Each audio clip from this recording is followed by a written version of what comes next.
Prihajajoča sobota bo v znamenju svetovnega dneva spomina na žrtve prometnih nesreč, ki ga v Sloveniji že 16 let pod okriljem OZN, Svetovne zdravstvene organizacije, pa tudi Evropskega združenja prometnih nesreč pripravljate prav vi v zavodu Varna pot.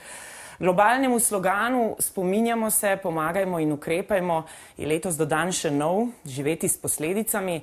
Ta slogan nas kot posameznike pa tudi družbo spodbuja, da osvetlimo tisti nevidni svet žrtev prometnih nesreč in seveda sooblikujemo višje standarde na področju pravic, podpore pa tudi zaščite žrtev.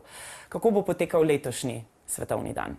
No, v letošnjem letu nameravamo 3. četrtek v novembru, to je čez par dni, obeležiti 10 dni osrednjega spomenika na Ljubljanskih Žalah, ki je v bistvu na nek način opomin v spomin vsem, ki so povzročili prometno nesrečo in seveda tisti, ki so izgubili življenje, ter na drugi strani v številnih vrtcih, osnovnih šolah, po občinah, številne prireditve, številni dogodki, ki na nek način nas pozivajo k temu, k razmisleku, kajti ne gre samo za število umrlih in hudo telesno poškodovanih. Ne pozabimo, koliko ljudi je prizadeti v neposrednem družinskem okolju, v podjetjih, tam, kjer se živi, v šolah in vrtcih.